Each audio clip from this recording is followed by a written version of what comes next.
এত সুন্দর আমরা, এত ছোট গাছে এত সুন্দর আমরা, আমি এই প্রথম দেখলাম। যাই হোক, তো আমরা মালিক মানে আমরা গাছের যে মালিক তার সাথে একটু কথা বলি। ভাই আসসালামু আলাইকুম। কেমন আছেন ভাই? আলহামদুলিল্লাহ ভাই, ভালো আছি। কিন্তু ভাই আমার খুব জানতে ইচ্ছে করে আপনার এই আমড়া গাছটার বয়স কত?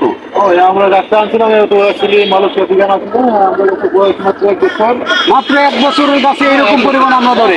এরকম আমরা একটু কিছু করে আর কি, আর একটু কমে গেছে। হ্যাঁ, তো এটা খুব কমে চলে গেল আর কি। বিশেষ করে আমরা প্রথমত তো টক লাগছে, কিন্তু এখন ব্যাপক মিষ্টি। কি বলেন, আমরা তো সবসময় টক থাকে, আমরা আবার মিষ্টি হয় না? অত্যাধিক মিষ্টি বল। আমরা মিষ্টি হয়? হ্যাঁ, আমরা মিষ্টিটা দর্শক, আমরা এই মুহূর্তে আছি রিপন ভাইয়ের খামারে। তো এখানে সে একটা মালয়েশিয়া থেকে আমরা গাছ আইনা লাগাইছে। আমরা গাছটা 1 বছরের আমরা গাছে এত পরিমাণে আমরা হয়েছে। আর আমরা জানি সবসময় আমরা কিন্তু টক হয়ে থাকে।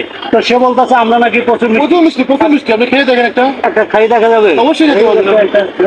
খেতে পারেন, আপনি একটু খেয়ে যান, দেখেন, খাই দেখেন। আসলে আমরা এখন টেস্ট করে দেখবো যে আসলে এটা মিষ্টি নাকি। অত্যাধিক মিষ্টি। বিসমিল্লাহির রহমানির রহিম।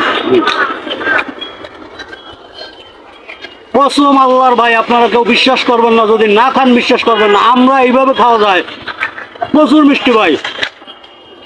ঠিক সত্যি ভাই, ছোট হুদ্দ খাইলাম তাই এত মিষ্টি, না জানি ভাই এটা পাকলে আরো মিষ্টি হয় নাকি। অত্যাধিক মিষ্টি। মিষ্টি কি মিষ্টি, তার চেয়ে বেগুন মিষ্টি। হ্যাঁ, প্রিয় দর্শক, আপনাদের উদ্দেশ্যে বলি, আপনারাও যদি চান এই ধরনের আমড়া গাছ আপনাদের খামারে রোপণ করতে পারেন। আর রিপন ভাই এই গাছটা মালয়েশিয়া থেকে আনছে। আপনারা চাইলে রিপন ভাইয়ের সাথে যোগাযোগ করতে পারবেন। রিপন ভাইয়ের পেজ বা আইডি, তার মোবাইল নাম্বার আমরা স্ক্রিনে দিয়ে দেবো। ফার্স্ট কমেন্টে মেনশন করা থাকবে। ধন্যবাদ, সবাই ভালো থাকবেন। আল্লাহ হাফেজ, আসসালামু আলাইকুম।